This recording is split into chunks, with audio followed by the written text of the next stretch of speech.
नवरात्रि से पहले पढ़ रही एकादशी।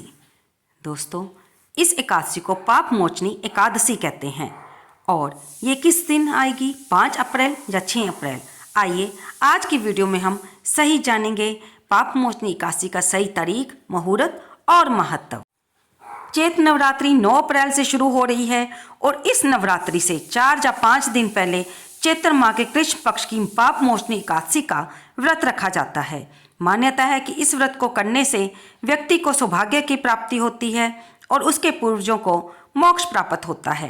पाप मोचनी एकादशी हिंदू नववर्ष की पहली एकादशी मानी गई है।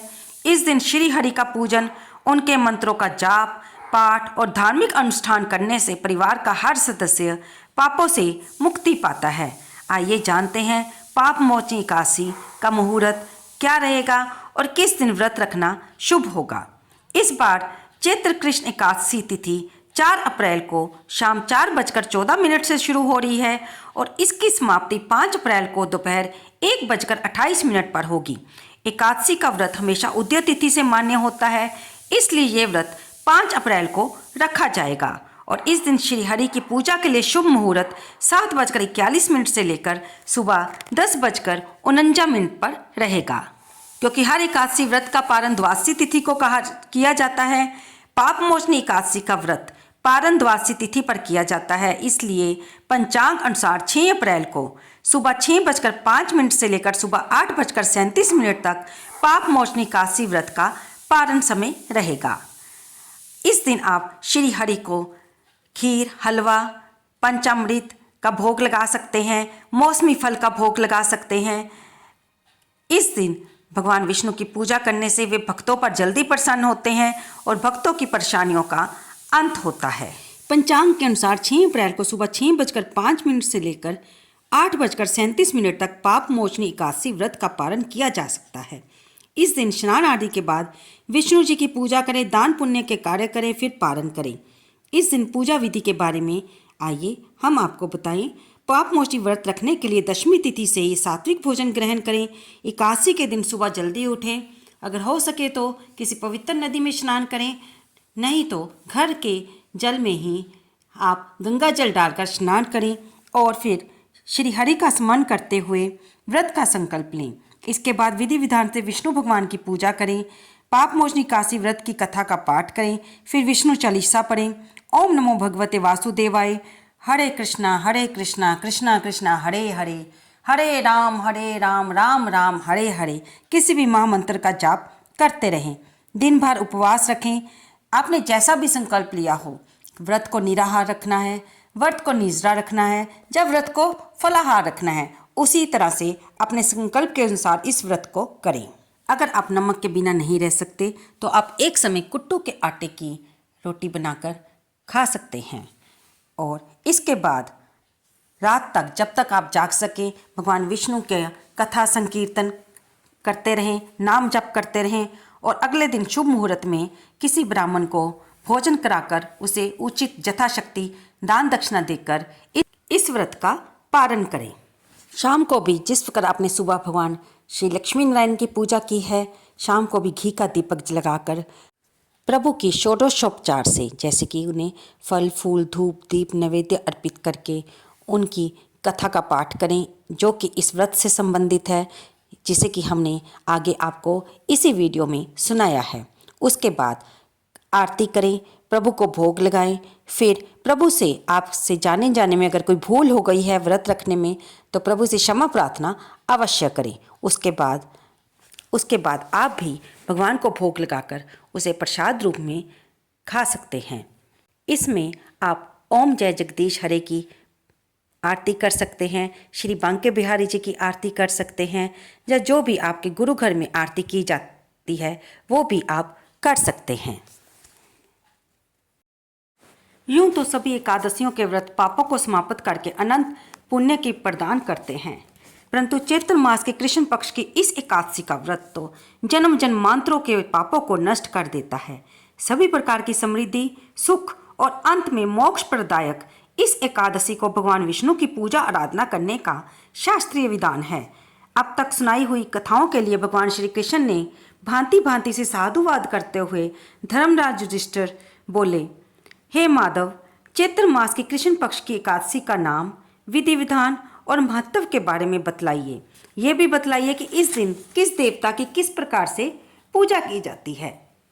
तब भगवान श्री कृष्ण ने कहा, हे राजन, सभी पापों को नष्ट करने वाली इस एकादशी का नाम पाप मोचनी है। इस दिन भगवान विष्णु की पूजा करने का शास्त्रीय विधान है। आपने जो प्रश्न मुझसे पूछा है वही प्रश्न एक दिन महाराज मानधाता ने लोमश ऋषि से पूछा था। तब लोमश ऋषि ने उन्हें जो कथा सुनाई थी, मैं तुमसे कहता हूँ, ध्यानपूर्वक सुनो। देवताओं के खजांची कुबेर के बाग का नाम चित्ररथ था। उस बाग में गंधर्वों की कन्याएं किन्नरों के साथ विहार करती थी। अनेक ऋषि मुनि भी वहाँ तपस्या करते रहते थे। स्वयं देवराज इंद्र भी चैत्र और विशाख मास में देवताओं सहित वहाँ आकर क्रीड़ा करते थे। वहीं अपने आश्रम में मेधावी नाम के एक ऋषि तपस्या कर रहे थे। वे शिव के परम भगत थे। एक दिन मंजू घोषा नाम की अप्सरा ने ऋषि को मोहित करने का विचार किया। वह भय के मारे उनके समीप तो नहीं गई, परंतु दूर बैठकर ही वीणा पर मधुर गीत गाने लगी। उस समय कामदेव भी मेधावी ऋषि को जीतने के लिए वहां आ पहुंचे। उन्होंने उस सुंदर अप्सरा की बाहों को धनुष, कटाक्ष को डोरी, नेत्रों को संकेत और कुचों को कुड़ी बनाकर मंजू घोषा को सेनापति बनाया। मेधावी ऋषि भी युवा एवं हिष्ट पृष्ठ थे और साथ ही जज्जोपवीत तथा दंड धारण किए हुए ब्रह्म तेज से युक्त भी। मंजू घोषा ऐसे ऋषि को देखकर उनकी सुंदरता पर मुग्ध हो गई और अपने गीत, चूड़ियों और नुपुरों की झंकार तथा नृत्य और हाव भाव दिखाकर मुनि को रिझाने लगी। कुछ समय तक यही क्रम चलता रहा और अंत में कामदेव ने ऋषि को पराजित कर दिया। फलस्वरूप ऋषि मंजू घोषा के साथ रमण करने लगे और काम के इतने वशीभूत हो गए कि उन्हें दिन और रात्रि का कुछ विचार नहीं रहा। इस प्रकार बहुत दिन बीत जाने पर मंजू घोषा ने कहा, हे मुनि, मुझे बहुत समय हो गया है। हे मुनि, मुझे बहुत समय हो गया है। मैं अब स्वर्ग जाने के लिए आज्ञा चाहती हूँ। तब मुनि बोले, आज इसी संध्या को तो आई हो, प्रातःकाल होने पर चली जाना। मुनि के ये वचन सुनकर अप्सरा कुछ समय तक और रुकी रही। कुछ दिनों बाद उसने पुनः मुनि से विदा मांगी तो मुनि कहने लगे कि अभी तो आधी रात भी नहीं हुई है, थोड़ा समय और ठहरो। तब अप्सरा ने कहा, महाराज, आपकी रात तो बहुत लंबी है। आप जरा स्मरण कीजिए कि मुझको जहाँ पर आए हुए कितने वर्ष बीत गए हैं। उस अप्सरा की बात सुनकर ऋषि ने विचार किया तो ज्ञात हुआ कि अप्सरा के साथ रमण करते हुए उनको 57 वर्ष 7 मास और 3 दिन बीत गए हैं। ये ज्ञान होते ही वह अप्सरा उनको काल के समान प्रतीत होने लगी। मुनि अत्यंत क्रोधित हो उठे और उनकी लाल आंखों से ज्वाला उत्पन्न होने लगी। वे बोले, मेरी कठिन परिश्रम से की हुई तपस्या को तूने नष्ट कर दिया। तू महापापनी और दुराचारणी है, तुझे धिक्कार है। तूने मेरे साथ घात किया है, इसलिए मैं तुझे श्राप देता हूँ कि तू पिशाचिनी हो जाए। मुनि ने श्राप से मंजू घोषा उसी समय पिशाचिनी हो गई। वह भयभीत होकर मुनि से प्रार्थना करने लगी, हे महाराज, इस श्राप का किसी प्रकार से निवारण कीजिए। अप्सरा के 3 वचन सुनकर मुनि बोले, अरे दुष्ट, यद्यपि तूने बहुत मेरा अनिष्ट किया है, परंतु फिर भी मैं तुझे श्राप से मुक्त होने का उपाय बतलाता हूँ। चैत्र मास के कृष्ण पक्ष की एकादशी का नाम पाप मोचनी है। वह सब प्रकार के पापों का नाश करने वाली है। उसका व्रत के पिशाच जोनी से तेरी मुक्ति होगी। ऐसा कहकर मेधावी ऋषि अपने पिता च्यवन ऋषि के आश्रम में चल पड़े। मेधावी को देखकर च्यवन ऋषि कहने लगे, अरे पुत्र, तूने ऐसा क्या अनर्थ किया जिससे तेरा सारा पुण्य क्षीण हो गया। तब मेधावी ऋषि ने कहा, हे पिताजी, मैंने एक अप्सरा के साथ रमण करके घोर पाप किया है। अब मुझे इस पाप से छूटने का उपाय बतलाइए।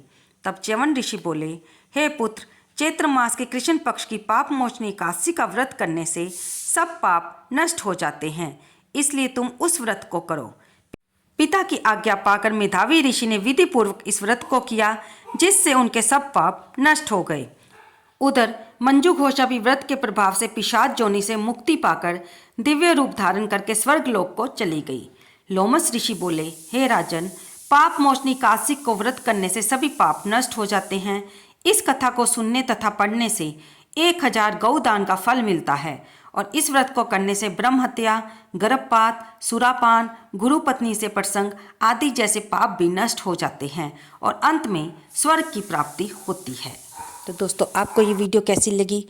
कृपया से लाइक करें, शेयर करें और कमेंट बॉक्स में जय श्री विष्णु हरि लिखना बिल्कुल ना भूलें। हम आपको इसी वीडियो में बता दें कि इस बार